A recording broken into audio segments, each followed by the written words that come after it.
세계에서 최고의 다이빙 명소로 알려진 팔라우 섬은 쏘지 않는 해파리가 수백만 마리 서식하는 해파리 호수를 자랑하는 곳입니다. 또한 군대가 없는 나라로 유명하며 선크림 사용을 금지한 첫 번째 나라로도 알려져 있습니다. 팔라우 섬에 대해 들어본 적이 있나요? 아니면 처음 듣는 건가요? 팔라우 섬에 대해 들어본 적이 있든 없든 이 섬나라에 대한 20가지 독특한 사실을 알아보겠습니다. 끝없는 바다의 세계에서 모험을 추구하는 여행자들과 다이버들에게 가장 아름다운 땅인 팔라우. 그곳의 푸른 풍경과 믿을 수 없을 정도로 아름답고 낭만적인 장면들에 여러분은 크게 놀라실 거예요. 20번. 팔라우는 비행기로만 갈 수 있습니다. 이 군도에는 하나의 공항, 에어아이 공항, 에어아이 에어포트만 있습니다. 에어아이 공항은 팔라우의 국제공항으로 이 나라의 주요 관문 역할을 합니다. 태평양 지역의 다양한 국가들과 연결되어 있으며 주요 도시로의 직항편을 제공합니다. 또한 팔라우에는 대중버스 서비스가 없다는 사실에 놀랄 수 있습니다. 관광객들은 일반적으로 택시를 타거나 차를 렌트하거나 지역 운전자를 고용해 이동합니다. 19번. 관광객은 팔라우를 방문할 때 환경서약서를 서명해야 합니다. 팔라우는 2018년에 세계 최초로 기후 친화적인 관광 정책을 시행한 국가가 되었습니다. 구체적으로 이 나라를 방문하기 위해서는 모든 관광객이 책임감 있게 여행하고 존중하며 환경 친화적으로 행동할 것을 서약해야 합니다. 또한 팔라우로 가는 모든 항공편은 관광객들에게 환경적 책임에 대한 교육 비디오를 제공하고 섬에서의 체류 동안 지켜야 할 사항과 하지 말아야 할 사항이 포함된 리스트를 제공해야 합니다. 이 조치는 지속 가능한 관광 개발을 위한 팔라우의 약속으로 간주됩니다. 팔라우가 이 서약서를 서명하도록 요구하는 것에 대해 어떻게 생각하시나요?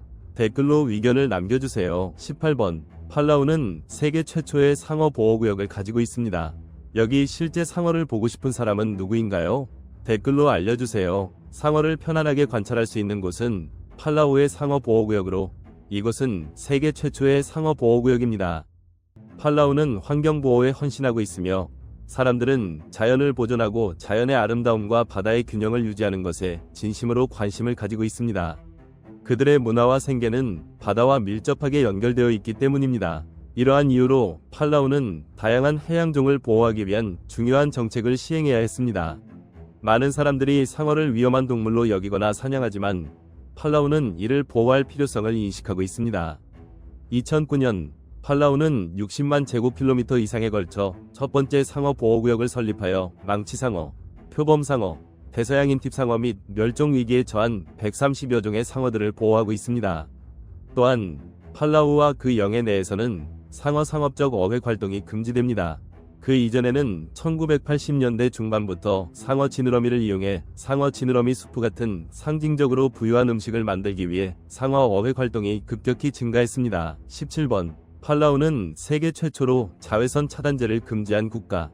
2018년 11월 초 팔라우의 토미 레멘게사우 대통령은 산호초와 해양생물에 해로운 화학물질이 포함된 자외선 차단제 사용을 금지하는 법안을 서명했습니다. 이에 따라 정부가 지정한 10개의 금지물질이 포함된 제품은 2020년부터 더 이상 유통되거나 사용되지 않습니다.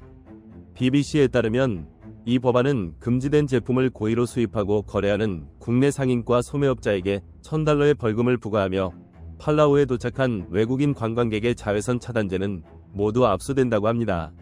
많은 전문가들은 이 법안이 필요한 이유는 많은 국가의 해변이 산호초의 소멸로 인해 폐쇄되었기 때문이라고 믿고 있습니다. 연구에 따르면 오늘날 대부분의 자외선 차단제가 해양생물에 해로운 화학물질을 포함하고 있습니다. 매년 약 14,000톤의 자외선 차단제가 산호초 지역으로 유입됩니다. 벤조페논, 옥시벤존, 옥티녹세이트와 같은 자외선 흡수 화학물질은 산호초에 직접적인 피해를 주며 산호초에 서식하는 조류에도 해를 끼쳐 산호초가 백화되는데 더 취약해지게 만듭니다. 따라서 여성분들, 여기서는 자외선 차단제를 사용할 수 없습니다. 팔라우의 법안에 대해 어떻게 생각하시나요? 아래 댓글로 의견을 공유해주세요. 16번. 팔라우에는 거대한 바다악어가 번식하고 있습니다. 여기 악어가 무서운 분이 있나요? 댓글로 알려주세요. 특히 바다악어는 지구상에서 가장 위험하고 공격적인 육식동물로 여겨지고 있습니다. 하지만 바다악어 종은 팔라우의 해안과 서케암 섬의 맹그로브 습지에서 흔히 발견됩니다. 팔라우의 여러 맹그로브 습지와 아름다운 서케암 섬 일부 지역에서도 바다 악어를 찾아볼 수 있습니다. 비록 그들이 사나운 동물로 여겨지지만 1960년대 이후로 치명적인 공격은 한 번도 기록되지 않았습니다. 아마도 팔라우 사람들은 이곳의 모든 생물들과 평화롭게 살아가기로 결심했기 때문일까요? 그래서 이 섬나라의 생물들이 조금 더 온순한 것일 수도 있습니다. 15번. 팔라우에는 군대가 없습니다. 이 군도는 1886년부터 스페인의 식민지였으며 1899년 독일에 팔려갔고 1919년부터 1994년 10월 1일 팔라우는 독립국가가 되었으며 같은 해에 유엔에 가입하였습니다. 미국과의 자유연합협정하에 팔라우는 팔라우 시민이 미국에 입국할 때 비자가 필요 없고 체류 기간에 제한이 없으며 팔라우 시민이 미국에서 일할 때 근로 허가가 필요 없으며 미국 정부와 팔라우가 미국 자금으로 우선적인 인프라 프로젝트를 실행하는 등의 여러 조항을 포함하고 있습니다. 또한 이 협정에 따라 팔라우는 군대가 없습니다. 이는 군대가 없는 세계 22개 국가 중 하나입니다. 그러나 미국은 이 협정에 따라 팔라우를 보호할 의무가 있으며 팔라우에 대한 공격은 미국에 대한 공격으로 간주됩니다. 14번. 팔라우는 모계 사회 시스템을 따릅니다. 팔라우의 전통사회는 모계 사회 시스템을 따릅니다. 따라서 이 섬나라는 여성들이 사회에서 결정을 내리는 곳입니다. 모계 관습은 이 나라의 상속, 결혼, 장례식 및 다른 모든 생활 측면에서 지배적입니다. 흥미로운 점은 여성이 주도하는 탓에 이곳의 주식인 타로 수학도 여성들이 한다는 것입니다. 여기에서 올림피아 모리 여사는 코로르에 있는 벨라우 국립박물관의 관장으로 마을 노인과 비슷한 역할을 합니다. 모계사회에서 여성은 결정을 내리고 마을 수장을 임명하고 해임할 권한을 가지고 있습니다.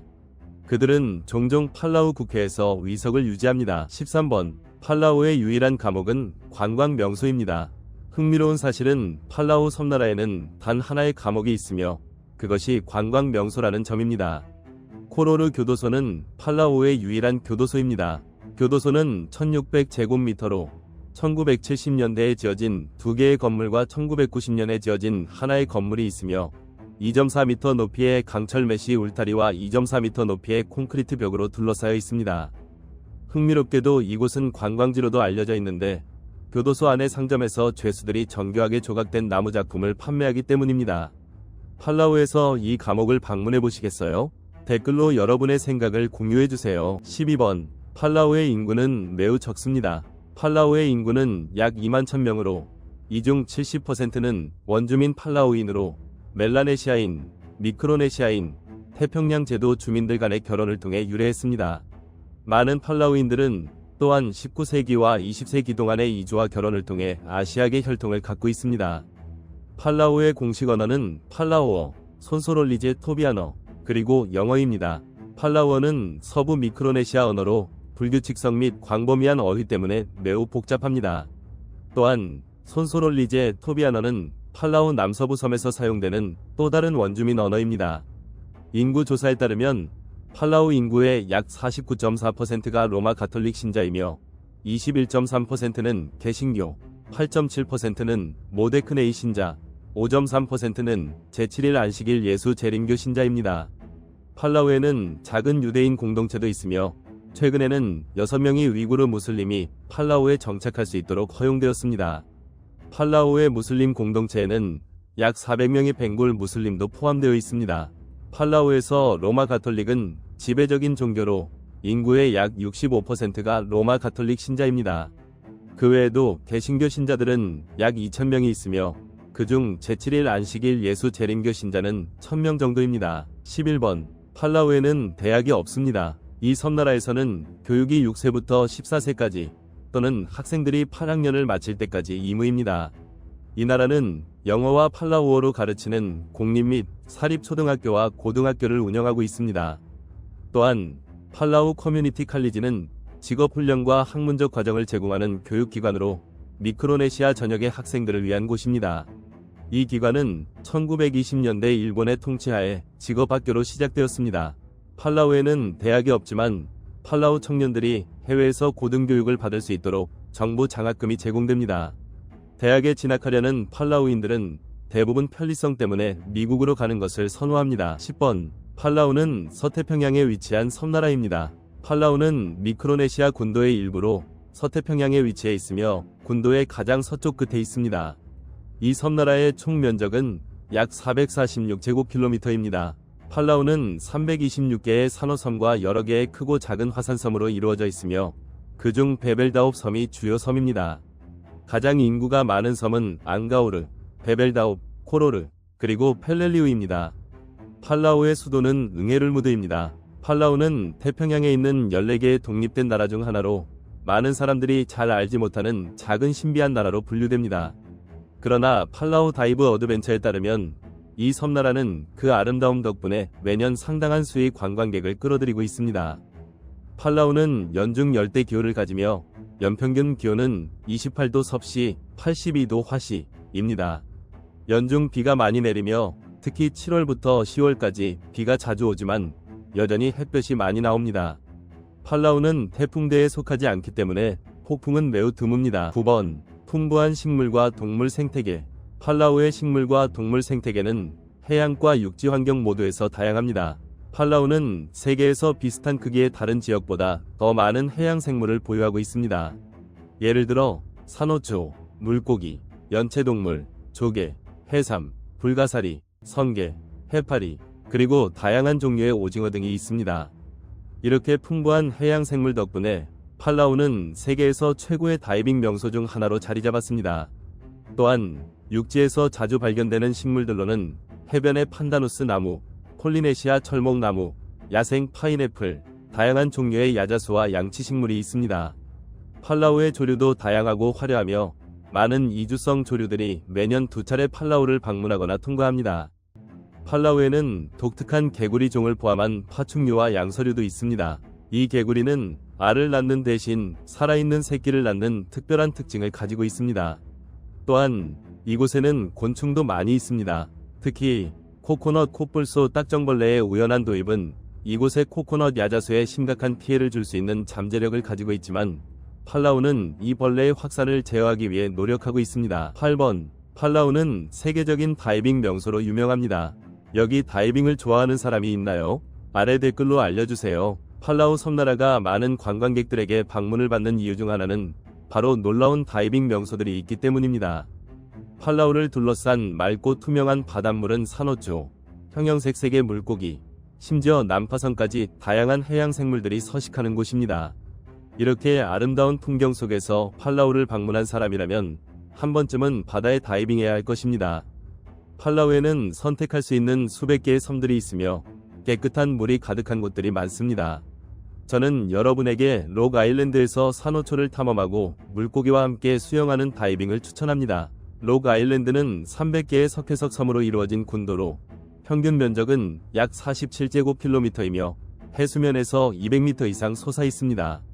이곳은 물 위로 돌출된 산호초와 기초가 침식된 버섯 모양의 섬들이 특징입니다.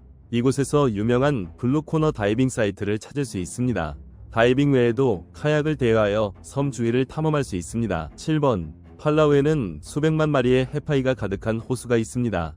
해파이 호수는 팔라우 공화국의 일몰리크 섬에 위치한 작은 호수로 길이는 460m, 너비는 160m, 깊이는 50m입니다.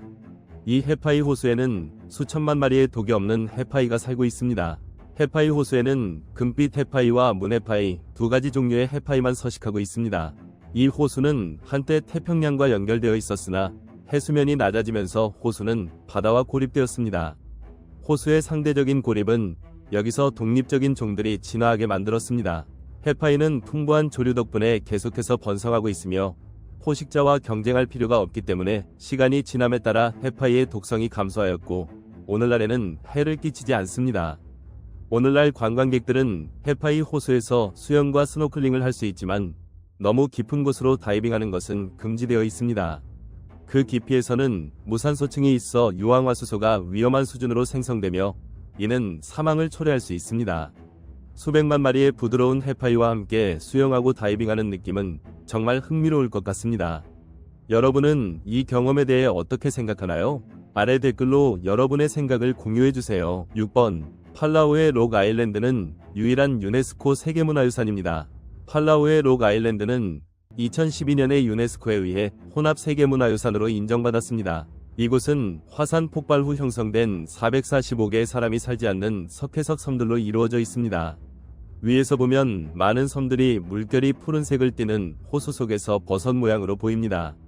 섬들의 위에 바다가 갇히면서 여러 개의 염수 호수가 형성되어 팔라우의 록 아일랜드는 그 어느 곳보다 많은 호수를 자랑합니다. 록 아일랜드는 385종 이상의 산호, 최소 13종의 상어, 그리고 많은 다른 해양 생물들이 서식하는 풍부한 생물 다양성을 가지고 있습니다. 특히 여기에는 앞서 언급한 해파이 호수에 수백만 마리의 해파이가 살고 있어 매우 유명합니다. 현재는 사람이 살지 않지만 한때 록 아일랜드에는 어촌 공동체가 있었습니다. 섬들에서 발견된 돌마을, 매장지, 바위에 새겨진 예술적 조각은 약 3000년 전 섬에서 살아갔던 사람들의 흔적을 증명해줍니다. 팔라우와 그 록 아일랜드의 사진을 보며 이곳을 방문하고 싶으신가요? 아래 댓글로 여러분의 생각을 남겨주세요. 5번. 팔라우의 밀키웨이는 특별한 피부 관리용 진흙을 가지고 있습니다. 밀키웨이는 팔라우에서 가장 유명한 명소 중 하나로 대부분의 섬 국가의 바다 투어에 포함되어 있습니다. 밀키웨이는 수백만 년 된 허브, 식물, 꽃 등 유기물의 생물학적 분해 과정으로 자연스럽게 형성된 독특한 흰색 미네랄 진흙층이 있습니다.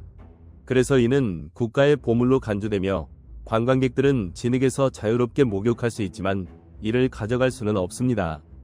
밀키웨이 석호 바닥에 있는 흰색 진흙은 휴식과 피부 관리용으로 몸에 진흙을 바르고 싶은 사람들에게 자연적인 스파 치료를 제공합니다. 진흙과 진흙물을 피부에 바르면 최대 5년을 되돌릴 수 있다는 주장이 있습니다. 팔라우를 방문하는 많은 관광객들은 밀키웨이 석호에서 목욕하고 몸에 진흙을 바르는 스파 치료를 경험하고 싶어 합니다. 4번. 팔라우의 다양한 요리. 팔라우는 열대 섬나라로 섬에서 자주 볼 수 있는 과일과 채소들이 풍부합니다. 예를 들어 타로, 파인애플, 고구마, 호박, 용과, 망고, 패션프루트, 커스터드 애플, 코코넛, 쌀 등이 있습니다. 이외에도 이 군도는 다양한 신선한 해산물을 제공하며 이러한 재료들을 이용해 팔라우 고유의 맛을 지닌 많은 맛있는 요리를 만들 수 있습니다. 타로는 팔라우에서 주요한 식재료입니다. 타로 외에도 코코넛은 팔라우 요리에서 널리 사용되는 재료입니다. 이곳에서는 코코넛이 많은 요리의 맛을 돋우는 데 사용되며 쌀도 대부분의 현지 식사에 포함됩니다. 팔라우에는 레스토랑이 많이 있으며 특히 코로루 섬에 많은 레스토랑이 있습니다. 팔라우를 여행하면 꼭 먹어봐야 할 음식은 바로 타로 케이크입니다. 이 음식은 준비하기 간단합니다. 타로 2개를 껍질을 벗기고 갈아서 양파, 소금, 후추, 식용유와 섞어 반죽한 후 그것을 튀겨서 이 특산물을 만듭니다. 타로 케이크는 섬 사람들의 일상 식사에 자주 사용됩니다. 또한 박쥐 수프라는 요리도 있습니다. 이 수프는 팔라우의 울창한 숲에서 과일을 먹고 사는 박쥐를 이용해 만듭니다. 박쥐는 껍질을 벗기고 정리하여 고기를 분리한 후 신선한 양파와 다진 생강을 섞고 향신료로 간을 맞추어 만듭니다. 이 요리는 팔라우의 유명한 진미이지만 요즘은 점점 더 희귀해져서 모든 레스토랑에서 제공되지는 않습니다.